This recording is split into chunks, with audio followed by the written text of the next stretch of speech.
정치적으로 논란이 뜨거운 이슈에 대해 다양한 의견을 들어보는 맞짱 토론 시간입니다. 오늘 민주평화당 비당권파 의원들이 집단 탈당합니다. 지난 주말 정동영 대표와 막판 협상을 벌였지만 끝내 합의점을 찾지 못했습니다. 야권발 정계 개편의 신호탄이 될지 주목됩니다.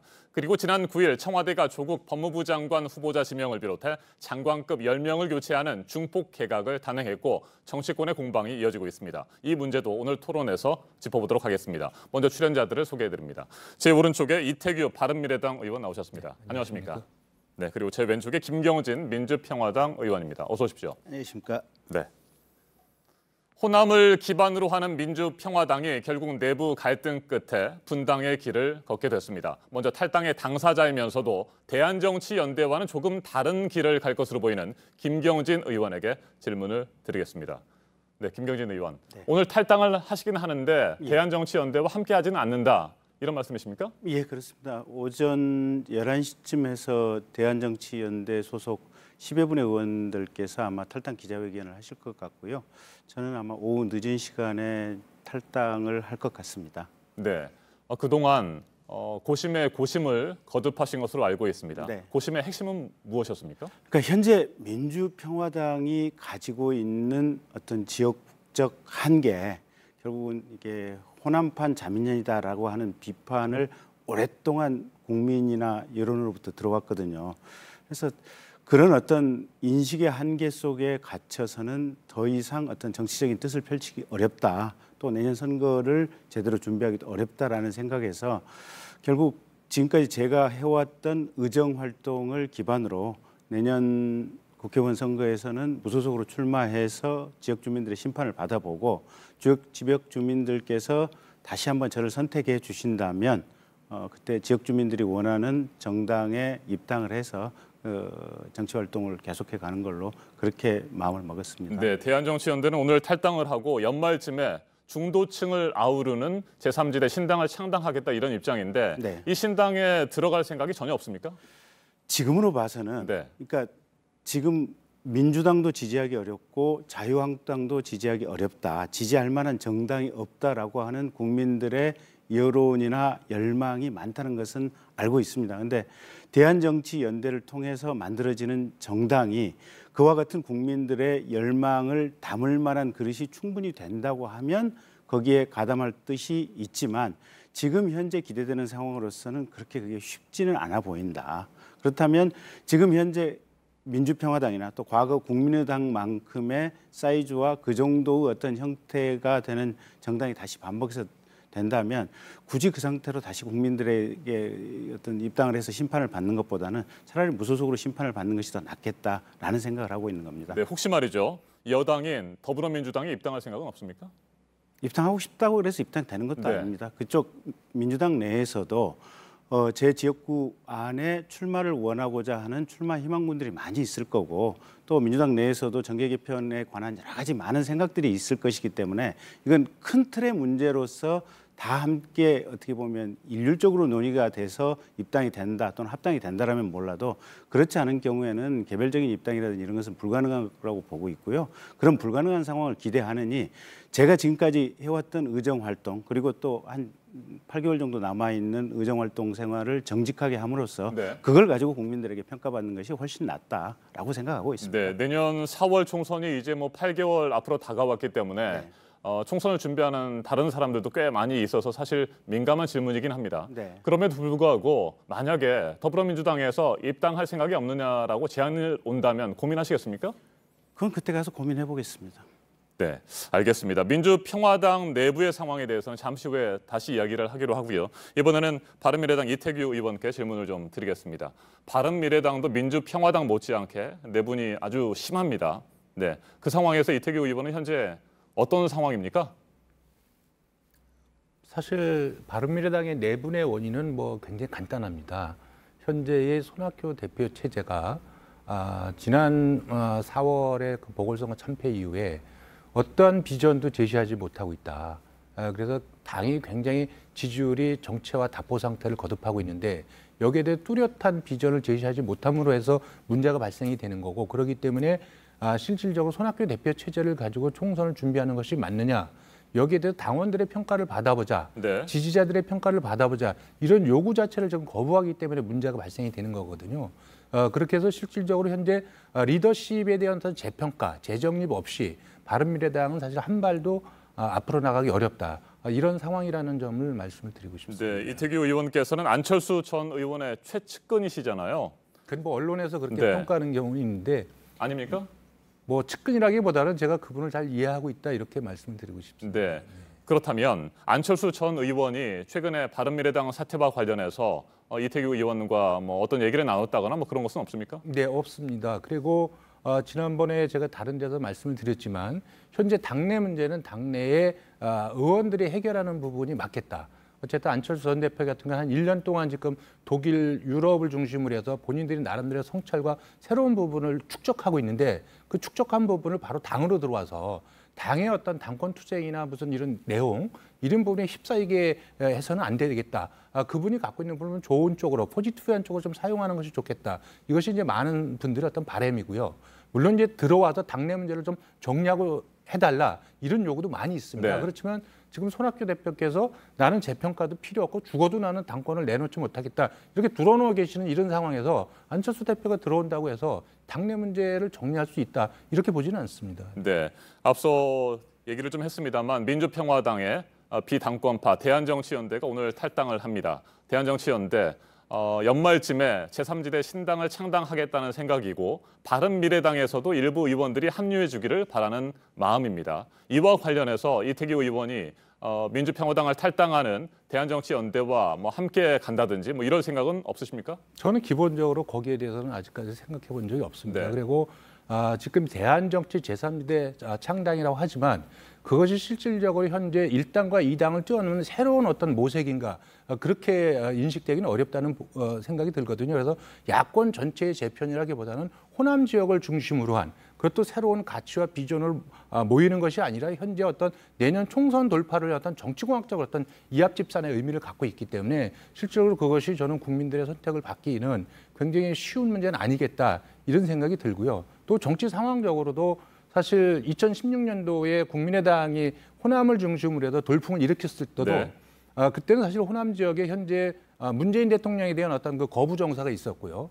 또 그 당시까지만 해도 안철수라고 하는 중심 인물이 있었고 또 1당과 2당의 어떤 한계를 뛰어넘어 보자는 제3지대, 제3정당에 대한 어떤 기대치 이런 부분들이 있었는데 현재의 이런 논의들은 그 기대치나 어떤 그런 여건들을 지금 충족시키지 못하고 있다. 그렇기 때문에 저는 국민의 평가를 받기는 아직까지는 굉장히 많이 부족하다. 그런 측면에서 야권이 총체적으로 창조적으로 정말 해체되고 혁신적으로 재구성되는 그런 논의 속에서 논의가 돼야지 그것이 일부 지역이나 일부 의원들을 중심으로 논의될 문제는 아니다. 이렇게 생각하고 있습니다. 네, 현재 자유한국당에서는 나경원 원내대표 등이 유승민 의원 등을 향해서 함께하자 이런 러브콜을 계속해서 보내고 있습니다. 이와 관련해서 이태규 의원에게도 자유한국당에 들어와라 이런 제안이 온다면 어떻게 하시겠습니까?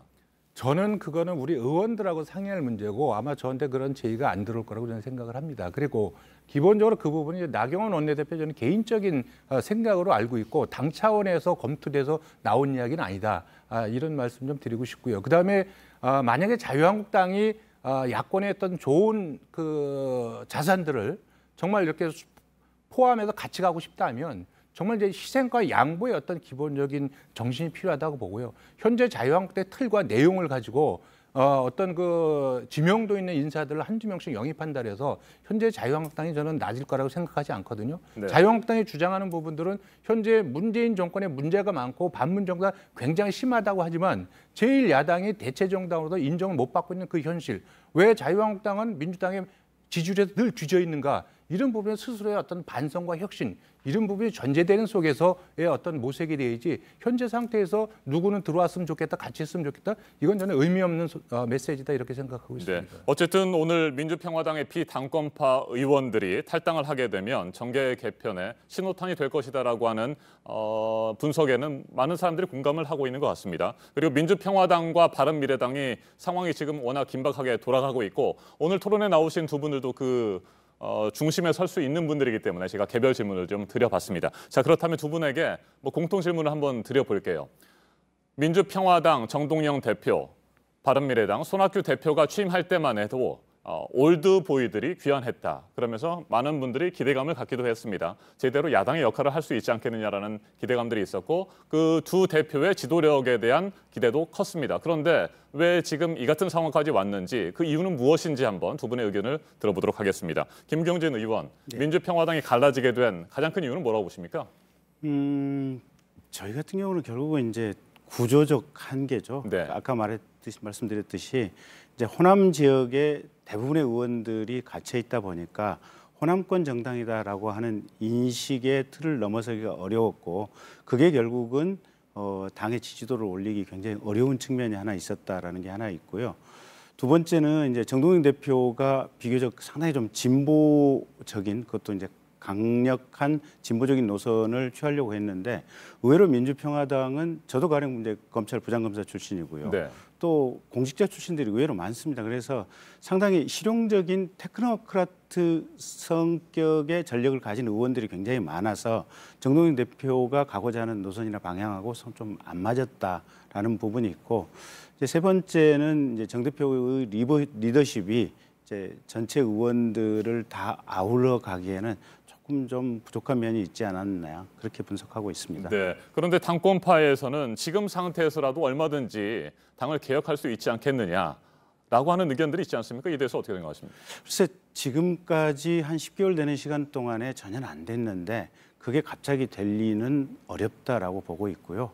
이게 아무리 어떤 의지라든지 노력이 중요하다고 하더라도 큰 틀의 구조를 벗어나기는 어렵다. 그래서 아까 서두에 말씀드린 대로 이 지역주의 한계라고 하는 이 인식의 구조를 벗어나기가 굉장히 어려운 것이고 또 12월 들어가면 앞으로 한 3개월 후면은 이제 선거 전에 들어가게 되는데 지금 시작을 해서 선거는 코앞에 와 있는데 근본적인 변화가 있지 않는 한 무슨 의미가 있겠느냐. 그게 이제 대다수의 의원들의 생각인 것입니다. 네, 자 이태규 의원께서는 바른미래당이 현재까지의 갈등 국면에 처하게 된 가장 큰 이유는 손학규 대표의 지도력의 문제가 있습니까? 아니면 소수 야당으로서의 한계 때문입니까?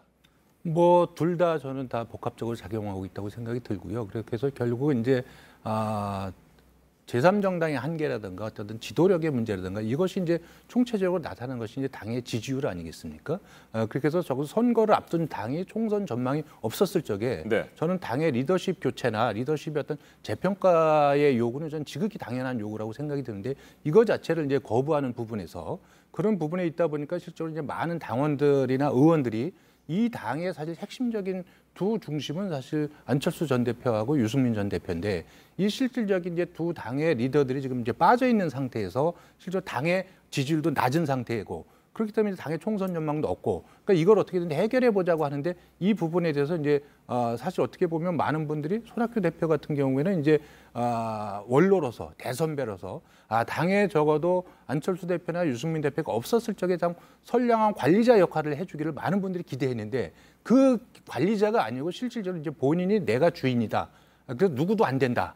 뭐 이렇게 이야기하다 보니 갈등이 시작이 되는 거거든요. 그럼에도 불구하고 저는 손학규 대표 체제가 총선 전망을 제대로 내오고 그다음에 당의 지지율을 올릴 수 있는 보관이 있으면 저는 그 문제는 저는 지나갈 수 있고 다 손학규 대표를 중심으로 갈 수 있다고 생각이 듭니다. 네. 그렇지만 지난 보궐선거 참패 후에 비전이나 이런 걸 요구했을 때 어떤 대안도 제시한 적이 없고 지금도 대안 제시한 적이 없습니다. 이런 상태로서 계속해서 현재 지도체제를 가지고 선거를 나간다. 그건 전 정당으로서 지지자들이나 당원들이 할 정치 도의가 아니다. 이렇게 생각하고 있습니다. 네, 그래서 다시 한번 질문을 드리면 현재 손학규 대표 체제로서는 내년 총선을 치를 수 없다라고 하는 결론에 이르신 겁니까? 저는 개인적으로 그렇게 생각합니다. 그렇지만 손학규 대표께서는 나는 내가 총선을 치를 수 있다 이렇게 주장을 하시니까 그럼 그 부분에 대해서 그 평가를 당원들이나 지지자들한테 평가를 받아보자. 그 당의 주인은 당원들한테 당의 진로를 어떻게 갔으면 좋겠다. 이 부분을 만들고 거기에 승복하자. 이런 부분이 지난번에 이제 혁신위원회의 결론이었습니다. 그러니까 그거를 수용하시면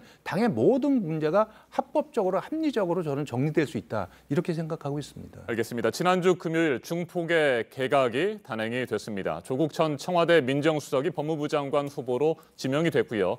총 10명의 장관급 인사에 대한 개각 발표가 있었고요. 이제 뭐 인사청문회가 진행이 될 겁니다. 다음 달 2일입니다. 9월 2일에 정기국회가 시작되는데 그 전에 서둘러서 인사청문회를 마무리하겠다는 것이 현 정부와 청와대의 생각인 것 같습니다. 이에 대한 입장을 좀 듣겠습니다. 먼저 조국 전 청와대 민정수석의 법무부 장관 후보자 지명에 대해서 어떻게 생각하시는지 먼저 김경진 의원 말씀을 해주십시오. 저 개인적으로는 잘못된 지명이라고 생각을 하고 네. 있습니다. 가장 문제가 뭐냐면 사법개혁을 해야 한다라고 하는 도구마에 빠져서 잘못된 철학과 현상 분석으로 무리한 수사권 조정과 사법개혁을 하려고 하고 있다.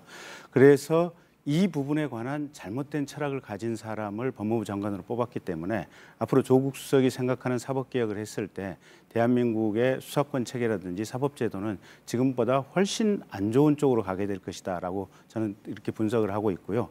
두 번째는 최근에 이제 이 일본과의 경제전쟁, 경제마찰이 생기면서 민정수석 신분에서 SNS를 하는 이런 과정이나 내용을 봤을 때 상당히 좀 무책임하고 파퓰리스트적 측면이 있다. 네.